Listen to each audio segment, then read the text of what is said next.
I made a controversial statement. People should not stop throwing. BYoung Physical Therapy specializes in throwing rehabilitation. We also specialize in shoulder and elbow pathology. The seminar is focused on throwing athletes and developmental skills. My talk is going to focus on structural integrity. I'm going to go down to the microscopic level, how we can build a bulletproof arm, all the way down to cell physiology, and I'll build it up. There's applicable tools for everyone to use. Please enjoy. These talks are definitely, the education information is sorely needed in the baseball community.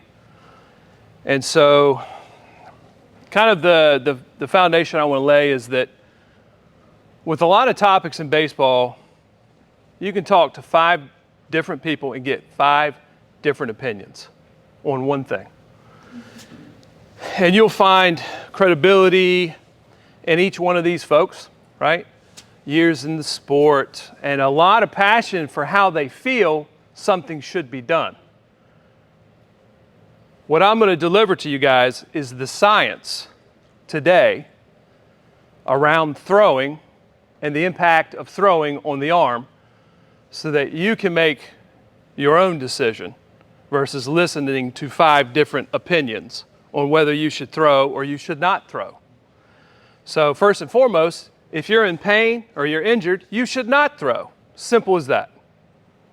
If you come out of season and you barely made it and you've been on ibuprofen the last 3 months, yes, you should take time off. If you are not hurt, which should be the case, you can continue to throw. And now I'm going to defend that statement through this presentation and also give you guys a little information about myself, this company, and so I'm Brandon Young.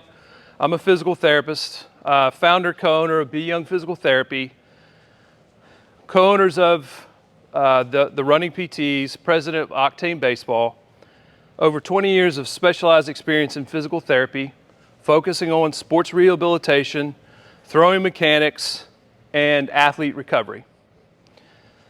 My journey started back in 1994 when I had UCL reconstruction. So, ended kind of a prospective good career. And back in '94, Tommy John surgery was not looked upon as the same as it is today. Back then, you were damaged goods if you had it. So that was pretty devastating to me. I went through traditional physical therapy, and it was good. But at the end, I was handed a throwing program and wished the best of luck. In the back of my mind, what if my mechanics created this injury in the first place? If it was my mechanics and no one ever looked at my mechanics, this is going to happen again. And this $20,000 surgery and all this rehab and time off was for nothing. So at that point, the journey began to have a one-stop shop where pitchers can have the rehab that they need as well as their mechanics evaluated. So I went to East Carolina. I did my BS in exercise phys in undergrad, and I got my master's in physical therapy. With every class in exercise physiology and in physical therapy school, I made it about baseball. If it was pediatrics and motor control and developmental milestones, I made it about pitching. If it was neuroscience, I made it about pitching. So you guys get the point there. In PT school, I spent time outside of class with my mentor, Dr. Blaze Williams. He's renowned in biomechanics. He's now the principal biomechanist at Nike headquarters. Actually, I think he's even a little bit higher than that now. But I would go to class and, of course, do this, the PT curriculum. When I got out of class, I didn't go home and study. I went to the lab to learn how to read 3D printouts and to interpret them. So moving forward, the next 10 years, after graduating PT school, was spent working with some of the best orthopedic surgeons around. So whenever a baseball pitcher was hurt, not only did I talk to the surgeon about the injury, but I personally had access to the MRIs and the op reports if surgery was done. And so I looked at every MRI and every op report and had as many conversations with these orthopedic surgeons as possible so that I could hone in on the rehab as much as I possibly could. During that 10 years, Blaze was still in Greenville, and then he went to Virginia Commonwealth. But during the next 10 years, I also continued my mentorship with him, okay? So now we're at 10 years in. It was time to create. I kept pushing the orthopedic surgeons to get a 3D system and to push into this specialty that I so desired. But, that wasn't their dream. It was mine. So I started BYoung Physical Therapy to continue that dream. That was established 10 years ago with a mission to optimize rehab, recovery, and performance in throwing athletes. We specialize in treating the shoulder and elbow. So I will put that plug in, like the best for baseball pitcher rehabilitation. But if you got a shoulder injury or elbow, I don't care if you're 90, we can get you better. If we can get a guy back to throwing 95 that had a labral tear, we can get you back to life, right? We can get you back to function. So along lines, we also started, my partner in the practice, Lee Welch, co-owner of the Running PTs, he started the Running PTs, which specializes in treating the lower extremity and running-related injuries with a focus on manual therapy, gait analysis, innovative rehabilitative techniques. So basically, Lee did for runners what I have done for pitchers. So there's runners out there, right, that they love to run, and they're strong, and they have this great mobility, but they're still getting injured. And if that's the case, then it could be their gait. The Running PTs uses the 3D system and our evaluative equipment to look at runners in the same fashion that BYoung looks at pitchers. So advanced injury analysis. So we leveraged cutting-edge Qualis system and AMTI force plates to study the link between throwing mechanics and injury, as well as throwing mechanics and performance, right? So over the years, if someone came in with a UCL tear and we rehabbed them, and they, at the end of rehab, elected to do a 3D analysis, we paired what we saw in the motion with that injury. Same with shoulder or any other injury. So you can imagine over the last 10 years, I've gotten a pretty clear picture of what mechanics are going to pair with what injury, okay? This is not something I have presented on. This is not something I have put out in the community yet, but I'm going to start. This is the start of a yearly talk that I think is going to empower the community a lot, okay? Specialists in throwing injuries, what we've been able to do is return athletes to competition better than before, focusing on eliminating physical impairments that we know create elbow problems or shoulder problems. Meaning, just as an example, if you have medial elbow pain, it's most likely your shoulder, right? We're just not going to focus on rehabbing the elbow. We've come to understand that. Could be the scapula, could be the ribs, could be the T-spine. But we know where to go by evaluating the physical impairments. We collaborate with high-level athletes from youth to MLB athletes. So we're looking at the mechanics that pitchers like Bobby Wall, who've hit 101, how did he do it? We continue to study that. The more high-level athletes we get in here, the more of that blueprint we get with this Qualis system, which is accurate to a sub-millimeter, and the AMTI force plates, which you can drop a pin on, and it's going to give you vectors and all kinds of crazy lines. It's amazing technology. Also president of Octane Baseball. Octane baseball is a cutting edge technology. You're going to hear more from that or about that from Bobby. Personalized hands-on approach to revolutionize baseball performance and athlete development. With Bobby Wall's experience, leadership, and work ethic, Octane is now on steroids. Okay, so used to be BYoung Performance. Bobby saw a lot of potential. He loved the details. He kept coming back to train. He liked the hands-on approach that he wasn't getting other places. And so this highly technological company with that hands-on approach just needed a little bit more. So Bobby's like, hey, look, I want to be a part of this. I like what it is, but I can make it 10 times better. So, and he's doing just that. The amount of stuff added to Octane is amazing in such a short time. So you guys will hear more from him in a bit. So let's get on with the talk. So the pillars of performance, building a bulletproof throwing arm. When it comes to building a resilient, high-performing throwing arm, several critical factors come into play, right? There's more, but we're going to focus on one today. So some pillars, musculoskeletal endurance, strength, and power. Mobility, huge for a pitcher. No one can argue that. Flexibility, stability, biomechanics, structure integrity, right? Each one of these topics I could spend days on.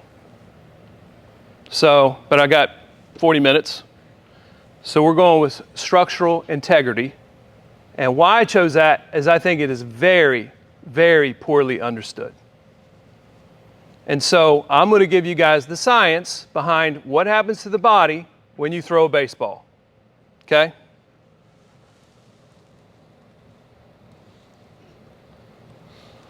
All right, first of all, the laws. These are laws. This is not Brandon Young thinks so.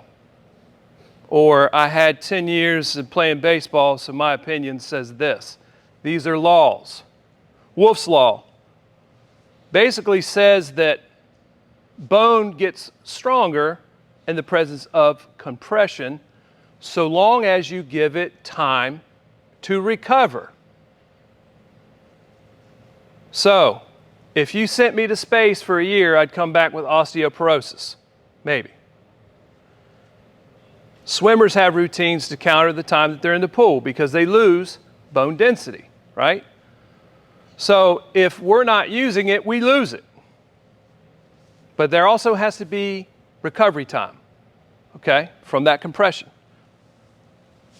Davis's law states that soft tissue, ligaments, tendons get stronger in the presence of tensile force, right? So when I put tension on a ligament,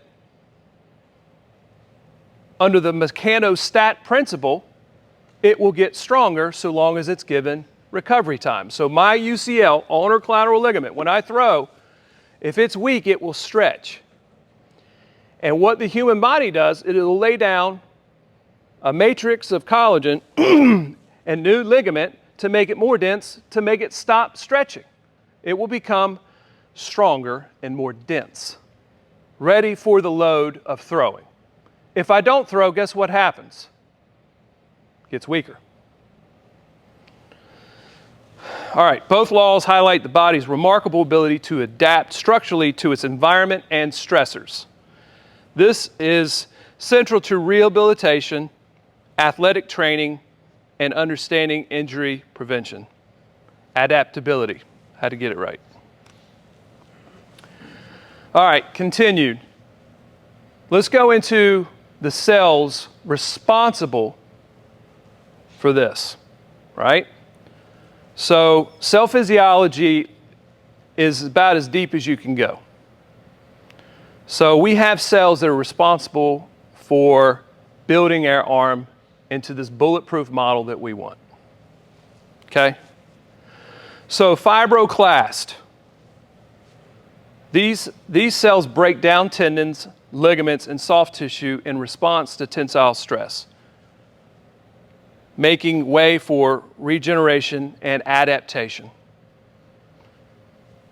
Fibroblasts, they're the rebuilders.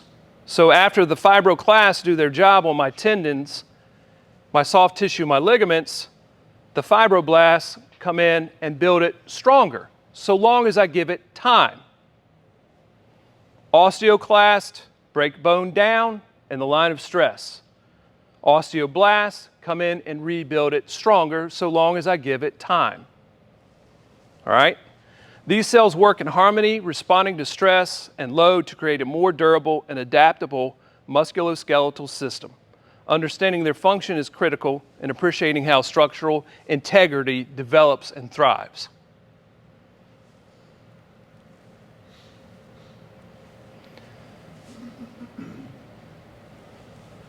All right, so let's see, let me make sure it was lagging a little bit.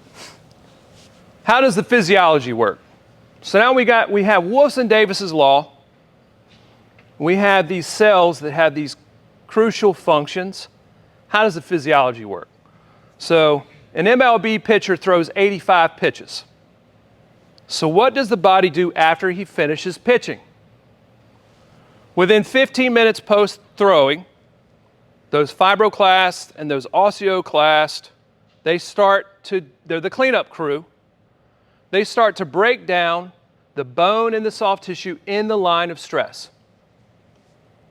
Okay, the area most stressed. They're going to come in 15 minutes, maybe a little bit more post-throwing, and they're going to start breaking it down. All right? Within a few hours to days, depending on how resilient that athlete is, how healthy they are, and how well they've developed their recovery process, the rebuilding and remodeling is going to begin.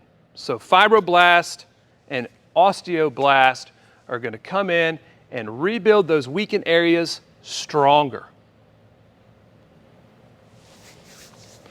So the more effective this process can be is going to depend on factors like nutrition, adequate rest, physical conditioning. If sufficient recovery time is given, the body adapts, resulting in a more resilient soft tissue matrix and stronger bones. However, attempting to throw again too soon, whether during the breakdown phase or before remodeling is complete, can quickly lead to compromised structural integrity, increased fatigue, and a heightened risk of injury. Okay? If you guys don't start thinking youth weekend tournaments should start to pop in up here, well, we don't do this to our most resilient athletes, which are MLB pitchers. They don't have a start and then the next day they're out at shortstop taking reps, are they? But our youth athletes do. So we should start to apply these laws and the science. Because again, you can talk to 5 different people and they can say, don't throw year round. You got to take 3 months off. Well, the next guy says, no, you should. I talked to longtime Braves PT Troy Jones 2 nights ago, and when he was with the Braves, but first of all, he's all on board with continuing to throw to continue to strengthen the matrix of the bone and the ligaments. And he said Tom Glavine never felt better than the season where he actually just continued to throw after the season ended. The next season, Tom said, I had never felt better via Troy Jones. So, the delicate balance between breakdown recovery highlights the importance of structured training programs, emphasizing workout management and recovery strategies to allow for optimal physiological adaptation. See how I'm doing on time. Okay. Acute and chronic workloads. So acute load is a workload performed in a short period, a day, like 1 to 7 days. Throwing 85 pitches in a single game would be an example. A week of intense strength training would be an example. Significance: acute load reflects the immediate stress placed on the body. It is a key factor in fatigue and short-term performance changes. High spikes in acute load, particularly if unprepared, can dramatically increase injury risk, maybe weekend tournaments. Chronic load. The average workload over a longer period, typically 3 to 6 weeks. Examples: the average pitch count over the past 2 weeks. Right? Regular weekly running mileage for a marathoner. The significance: chronic load reflects the body's baseline capacity for handling stress. It is developed over time through consistent training and reflects an athlete's overall fitness level.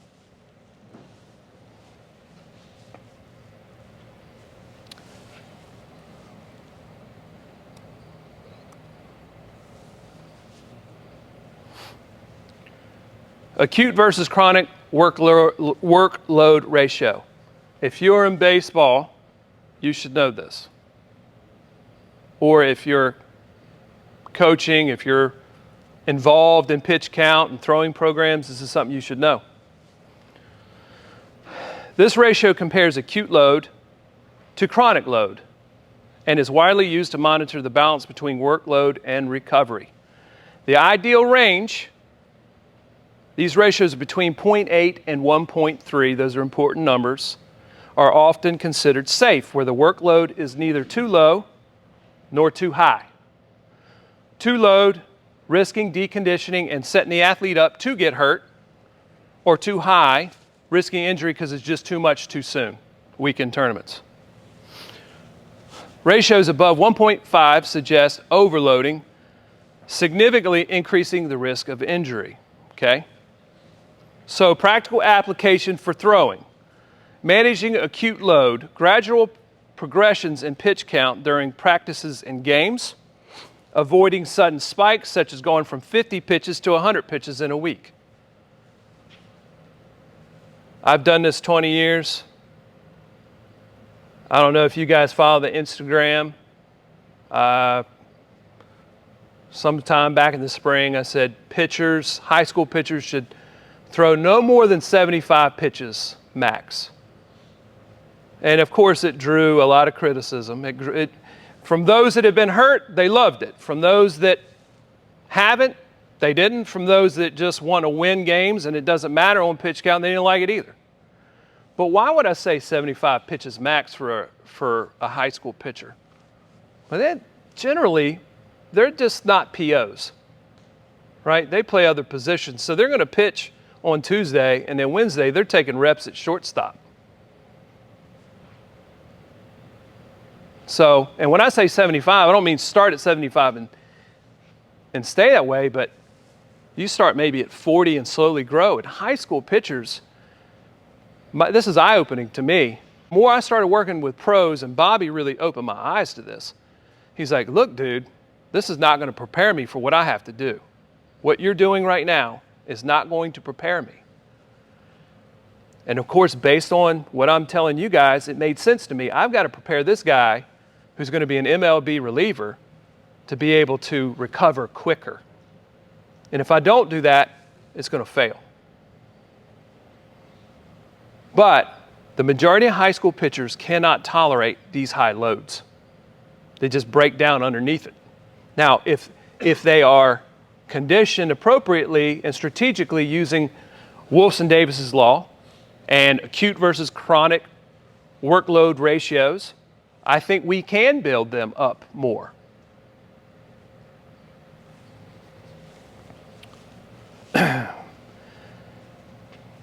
So gradual progressions in pitch count, it's definitely going to be the key there, right? I'm going to go a little deeper. I don't want to get too ahead of myself.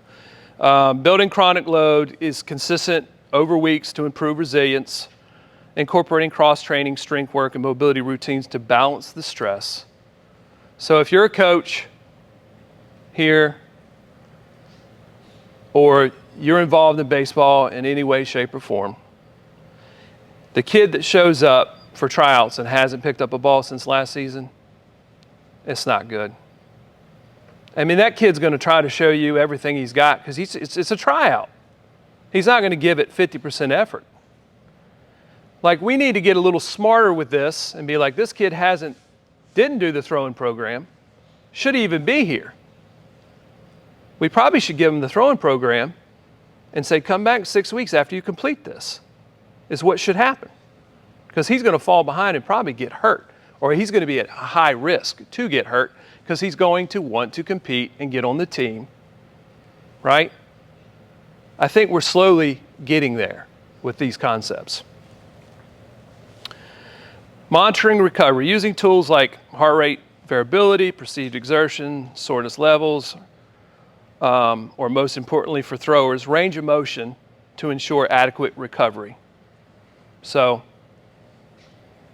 for throwers, they start to lose range. In-range flexion starts to get sore. In-range extension, I can't straighten my elbow out all the way. That tells you that joint has inflammation and they should not be throwing at that point. That's not okay. Injury's not far away.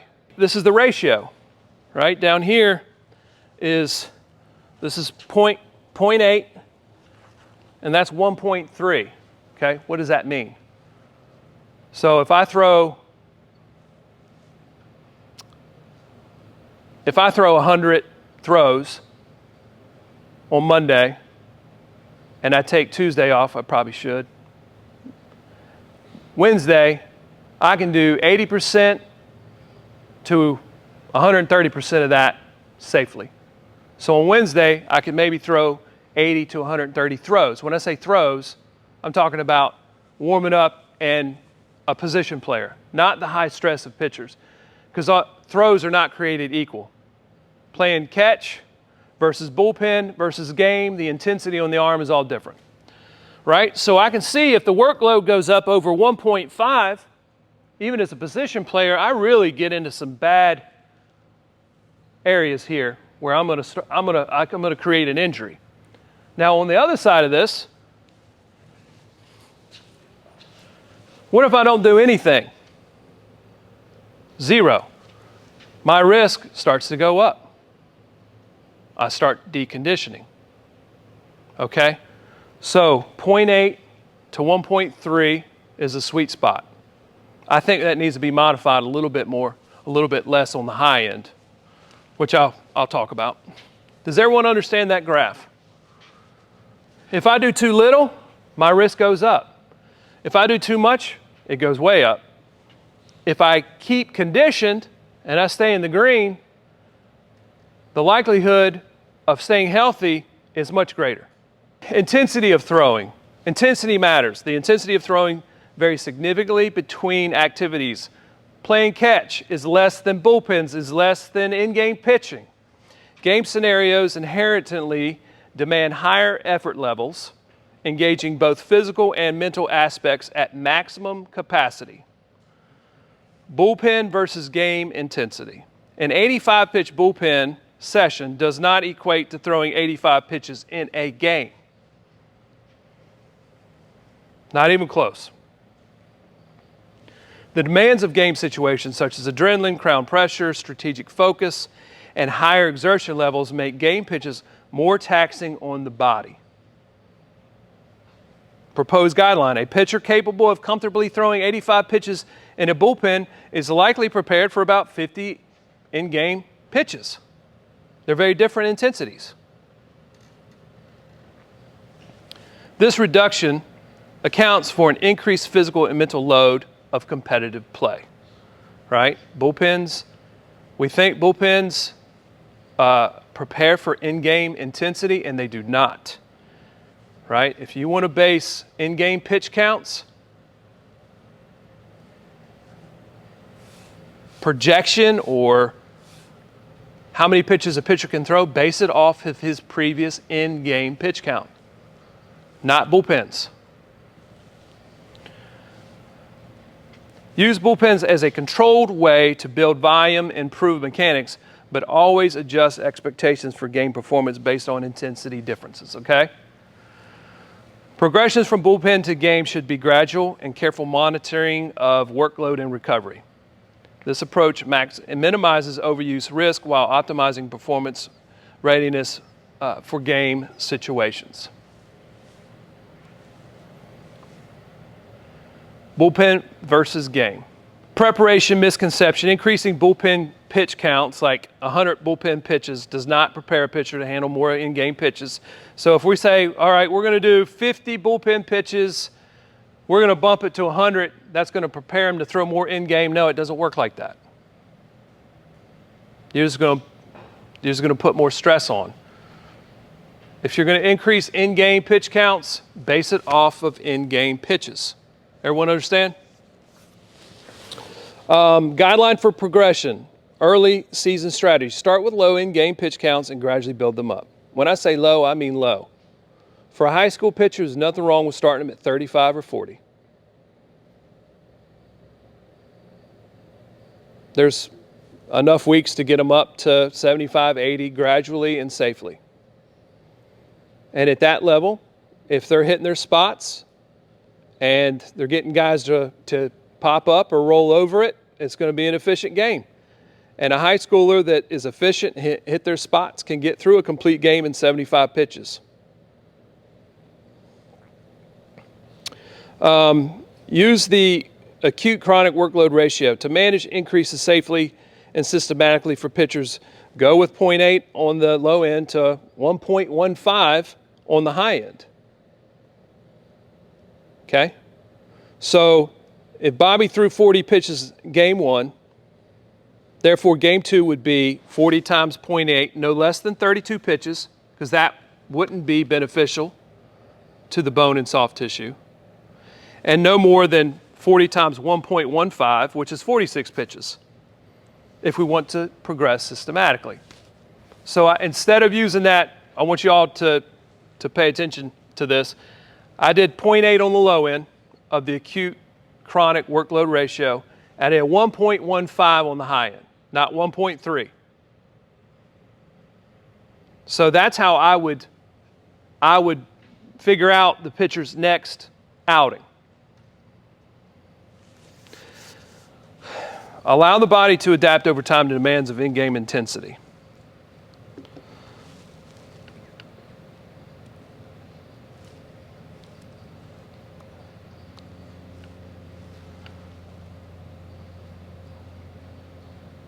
Where are we at here? Hold on.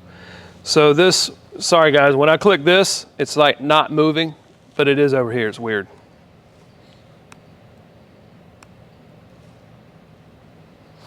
All right. Recovery time. Individual variability. Recovery time after pitching varies greatly between athletes. Key indicators of recovery needs include pain or extreme soreness, a sign of tissue stress or potential injury, right? Loss of range of motion is a huge tell sign. Suggests soft tissue or joint inflammation requiring rest and rehab. If someone can't straighten their elbow out, can't flex it all the way, they say, yeah, that's sore in range. I can't extend it, it's sore there, or they're lost range. Don't push through that.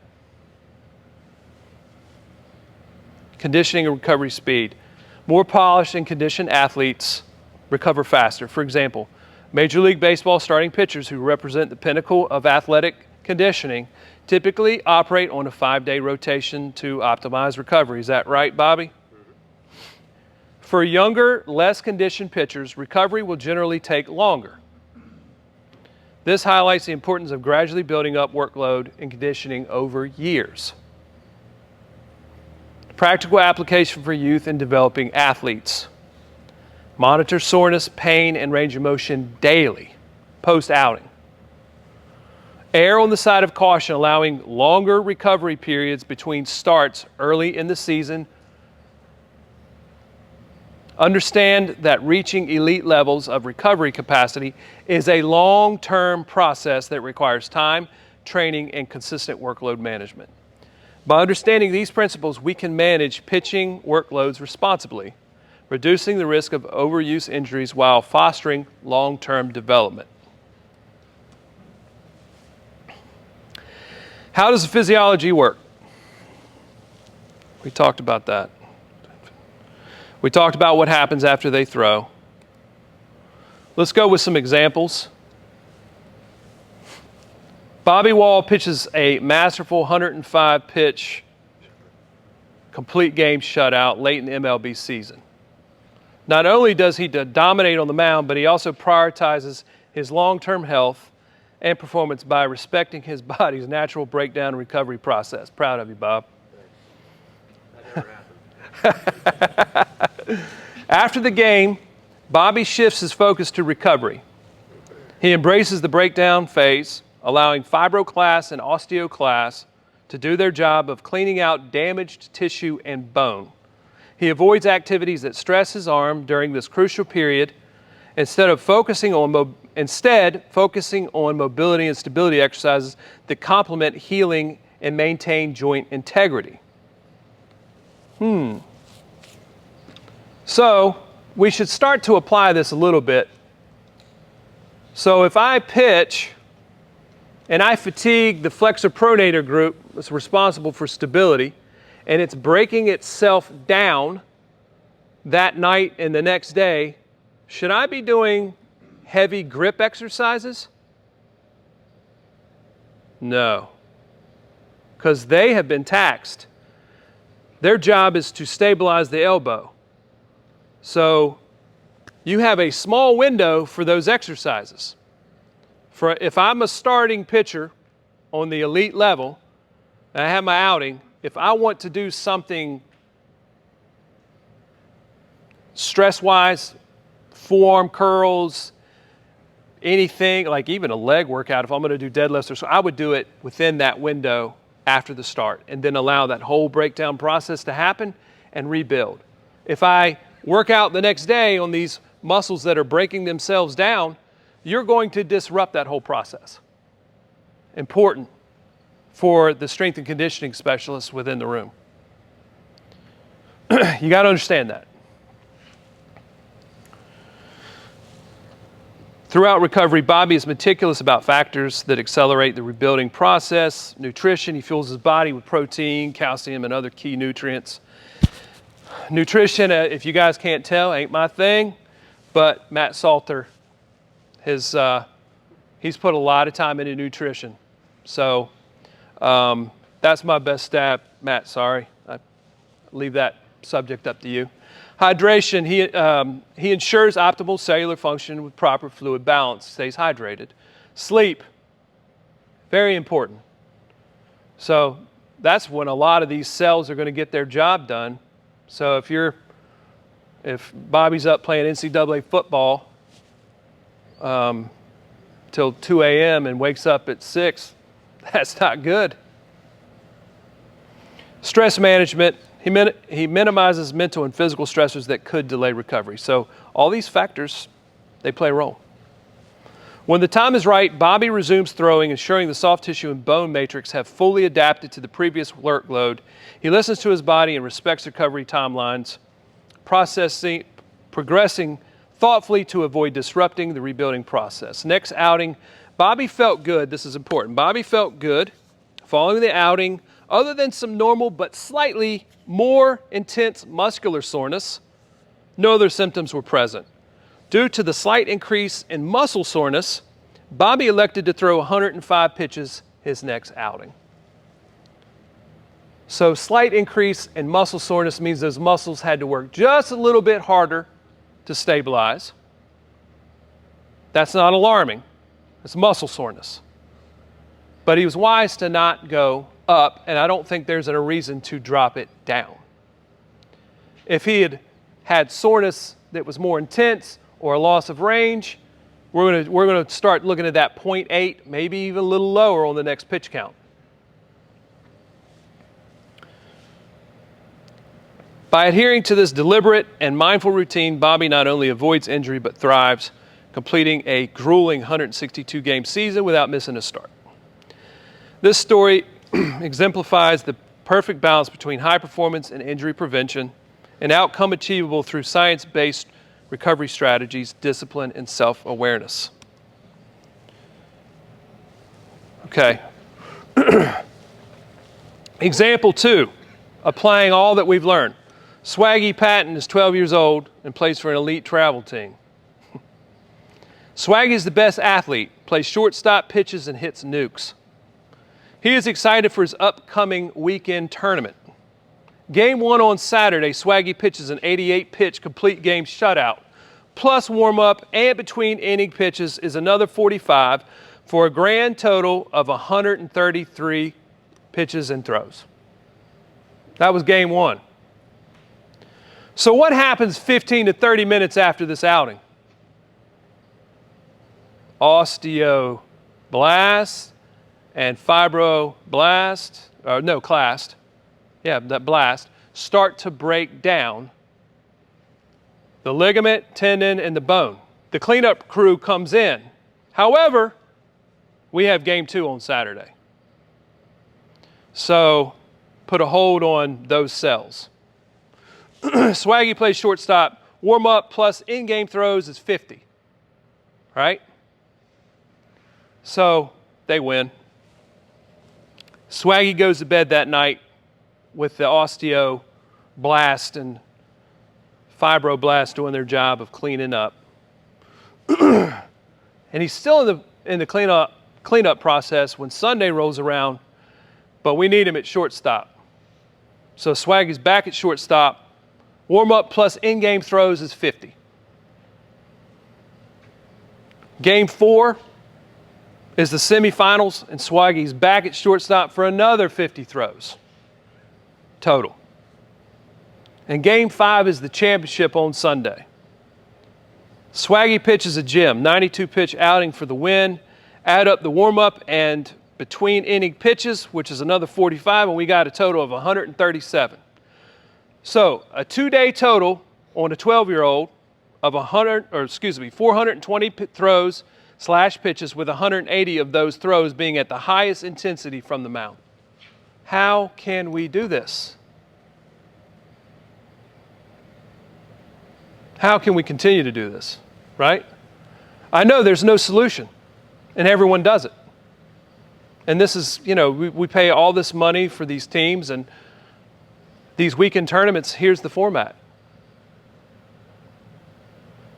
So I know this is hard, and I know that this ain't going to change tomorrow, and I know that it's been this way forever. But it's not year-round throwing that's hurting people. It is high loads in a short period of time with no recovery that is hurting people. You guys now have the science behind it. You're not going to hurt a kid if you have an abbreviated season and you play catch with them as your father, friend, or whatever. You go out and you have play catch every other day, which is what I would recommend, based on the workload principles. If you do nothing, you're going to drop down. And you're going to be at higher risk when the next season rolls around. Okay? And that's not my opinion. That's the science. Green line is a post-season graph. I'm done with the season. I play catch. The y-axis is bone and soft tissue recovery level. And the x-axis is weeks or time. So the guy that played catch the next 3 months is not where he was because he's not pitching in game. He doesn't have that intensity to keep his bone and soft tissue up here, but he plays catch, and this is where he is 3 months later. The guy that completely drops a baseball and doesn't touch it again is down here. College coaches, college programs, your guys go home for the break and they don't touch a ball, it's going to drop. Can you get them back up? You have your fall series and they don't touch a baseball. You got them built up. Can you actually get that drop back up? And now they got the pressure of the season and they have to compete. If they get slapped around by another ACC team, maybe you're less likely to go to them, right? And then, it gets really hard in season. So if there's a low-level way to play catch and light bullpens, but to maintain that soft tissue and bone, they're going to do better. Off-season planning, completely stopping throwing for weeks, months, leads to significant loss of bone and soft tissue strength, not to mention critical mobility. Low to moderate throwing, playing catch, during the season helps maintain structural integrity while allowing for recovery. Ongoing optimization. We are still refining off-season plans for pitchers, but our current understanding of load and recovery models provides a solid foundation. By carefully dosing exercises, throwing, and other activities, we will develop tailored formulas for each athlete's needs. By applying these principles, we can enhance both performance and resilience, ensuring pitchers build arms that are truly bulletproof. So again, today I focus on structural integrity. How do we make bone and ligaments and tendons stronger? By throwing. Not too much and not too little.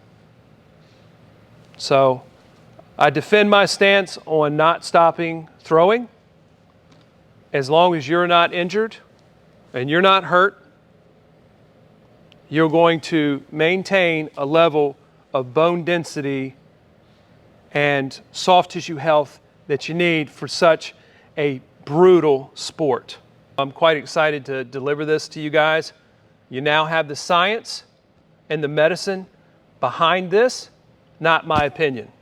Now, I've done this for 20 years. The results are good. I love doing what I do. And I understand the cell physiology and the science behind this. Thanks, guys.